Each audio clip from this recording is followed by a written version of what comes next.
I was 21, barely out of college, still caught between daydreams and deadlines, a tender thing, all heart and hope.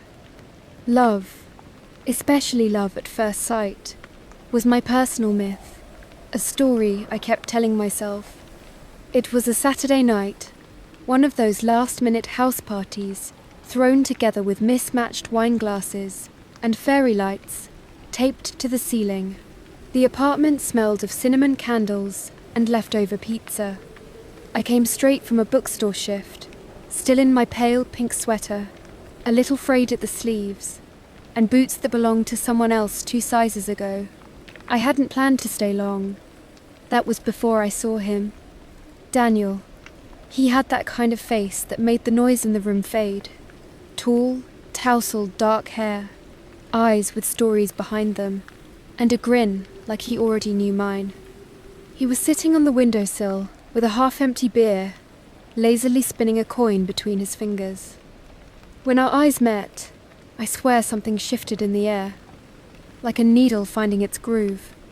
We talked in the kitchen, where someone had spilt wine on the counter, and no one cared. The fridge hummed. He asked about my favourite books, and actually listened. I told him I hated olives, and he picked them off his slice and handed it to me without breaking eye contact.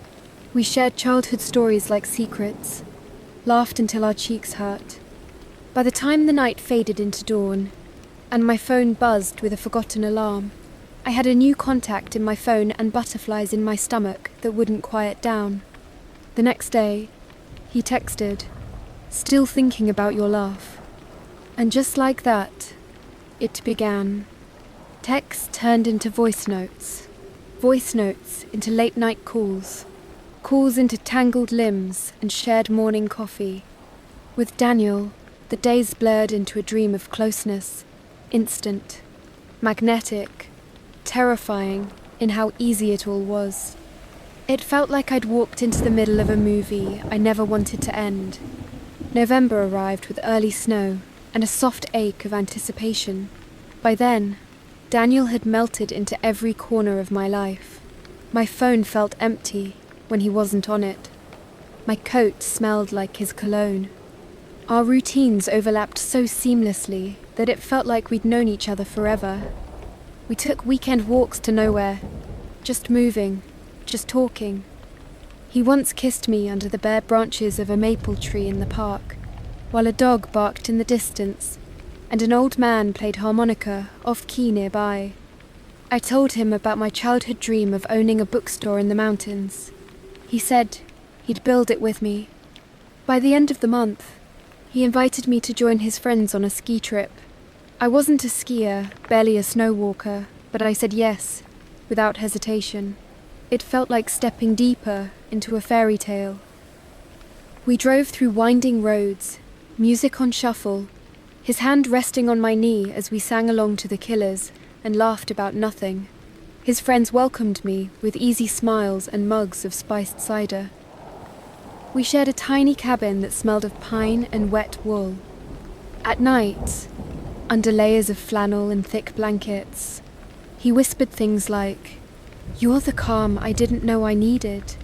I remember tracing the freckles on his shoulder, wondering how it was possible to feel so much and still hold it all inside. The 5th of January, we returned home, all flushed cheeks and tired limbs, and I was floating.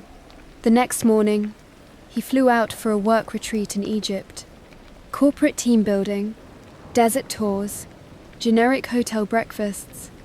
He called from the airport, sent me a blurry photo of a camel and said, "Wish you were here." I replied with a selfie in bed, coffee in hand, his hoodie on my shoulders. For the next couple of days, we texted, called, sent each other bad jokes and sleepy goodnights, and then silence. At first I thought, poor Wi-Fi, jet lag, meetings. But as hours turned into days, anxiety bloomed like frostbite. I called, no answer. I messaged, nothing. I told myself stories. He lost his charger. He's overwhelmed.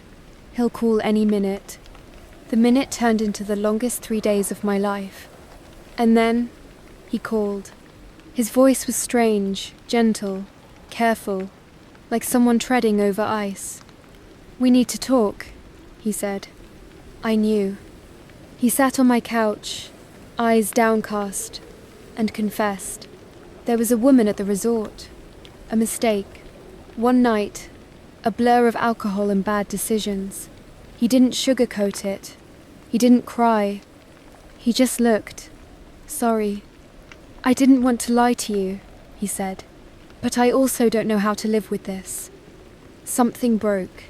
Not like a plate smashing, more like a thread snapping somewhere deep. I stood, walked to the kitchen, and dropped my favourite teacup. It shattered. So did I. He left, and I began to unravel. I didn't sleep the night he left. I sat curled on the kitchen floor in my oversized hoodie, his hoodie with the broken porcelain still glittering around me like snowflakes of betrayal. The silence in the apartment had weight. My mind kept replaying his words, over and over, like a scratched record I couldn't stop. The next morning, I woke up on the couch, stiff and sore, the sunrise cutting through the blinds like accusations.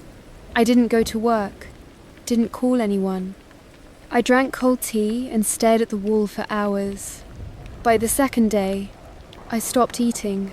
By the third, I stopped getting out of bed. My body began to revolt. Nausea, headaches, then vomiting bile, blood.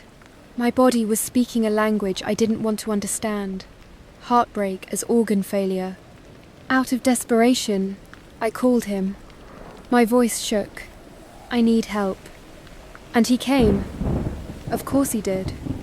He found me pale, curled on the bathroom floor, eyes sunken and lips dry.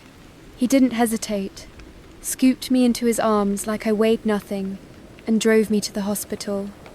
I remember the sharp scent of antiseptic, the beeping monitors, the tired eyes of the nurse, who kept glancing at him like she recognized this kind of mess. Diagnosis: acute stress, liver inflammation, dehydration. My heartbreak had a medical record. He stayed, Saturday, by my side, held my hand while the IV dripped slowly into my veins, whispered apologies that felt soft but empty, said things like, "I'll never forgive myself," and I believed him, or wanted to. Some broken part of me still craved his closeness, still dreamed of a version of us that hadn't splintered in some Egyptian hotel room. So when he asked, weeks later, if we could try again, start over, I said yes.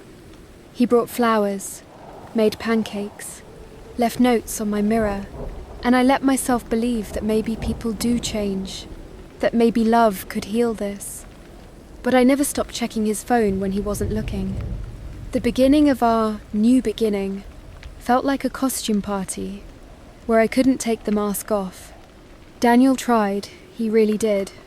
He sent me playlists titled "For Us," left little notes in my coat pockets that said, "You're my always." Sometimes he'd just hold me without speaking, as if touch could erase memory. But memory has sharp edges. I started noticing things.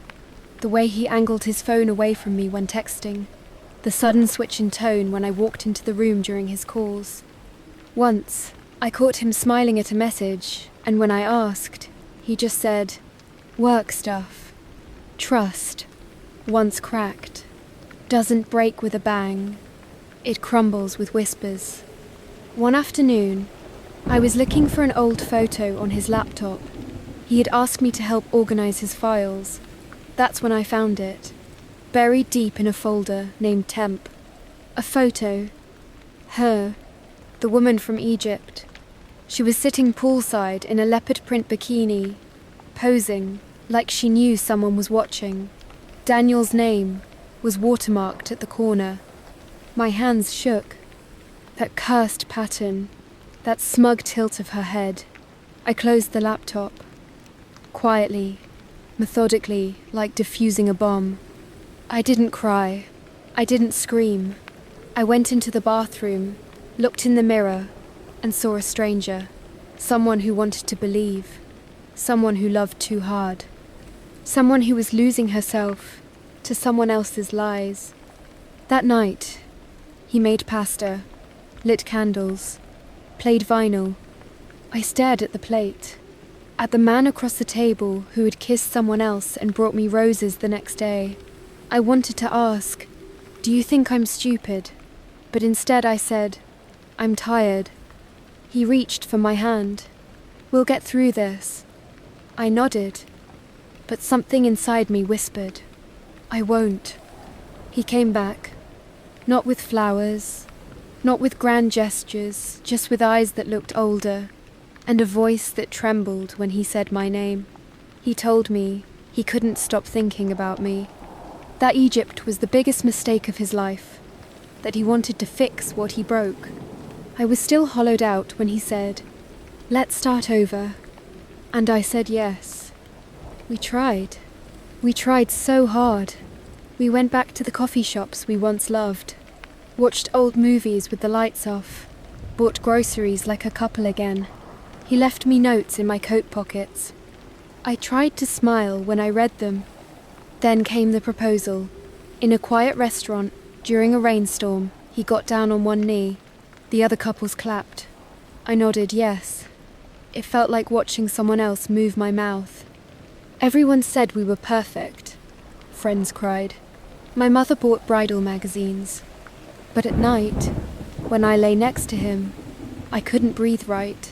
The weight of what happened pressed down on my ribs. I saw her face, imagined it, imagined him with her. The leopard skin blur of betrayal.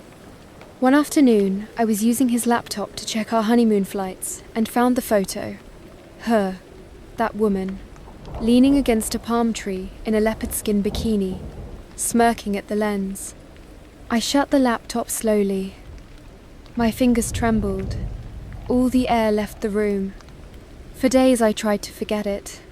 I made to-do lists, called florists, smiled for dress fittings, but I cried in the bathroom stall at the bakery tasting. I cried on the subway. I cried brushing my teeth. 3 weeks before the wedding, it all cracked open. He confronted me, said he saw a message I sent to a friend, where I joked about a co-worker's cute smile, said I was just like him. I laughed. Not because it was funny, but because the absurdity of it all hit me like thunder. "I bought the dress," I said. "I bought the napkins and the flowers and the fairy lights. I bought the dream, and you're accusing me over a text." He didn't answer. His jaw tightened.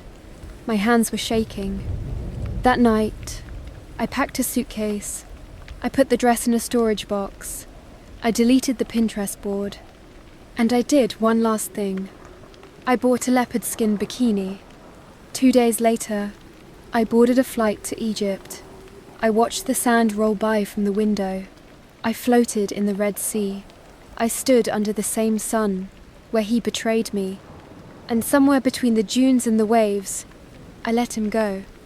For real this time. Egypt was nothing like I'd imagined. Not from his photos, not from the stories. It was hotter, drier, more alive. The streets buzzed with bargaining voices and the scent of cumin. The Red Sea glittered like it was made of glass. And I stood on my hotel balcony wearing that leopard bikini, not because of him, but in spite of him. I didn't come to punish him. I came to reclaim myself. Every day was a quiet victory. I sipped mint tea on rooftop cafes. I wandered through markets. I bought bracelets, spices, postcards I never sent. One morning, I booked a desert tour on a whim. I sat on a camel, sand curling around my ankles like smoke. And for the first time in months, I laughed. Not the brittle kind I used to fake real laughter, born from the gut. Something in me shifted. One night, under a starlit sky, I texted him, "I'm not angry anymore. Thank you for showing me what I deserve. Be well. He never replied. And I was grateful. Some silences are sacred. I stayed for 5 more days. I didn't count calories. I didn't count memories. I let myself be curious again about people, about life, about myself. It was a kind of freedom that felt like growing a second skin, thicker but softer. Back home, my apartment welcomed me with stillness. But this time, the silence wasn't hollow. It was space. For air. For growth. For new dreams.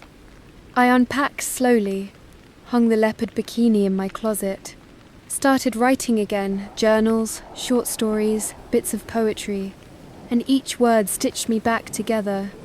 I didn't need him to finish the story. I was the author all along. 3 years later, I ran into Daniel in a bookstore of all places. He looked older, softer around the eyes. We exchanged polite smiles, a quiet nod, and moved on. No words, no need. Outside, the city pulsed with life. I walked home with a paperback in my bag, coffee in hand, and peace in my chest. Love still came to me, not like lightning anymore, but like sunlight through a window, gentle, warm, earned. Some stories don't end in fireworks. Some end in grace.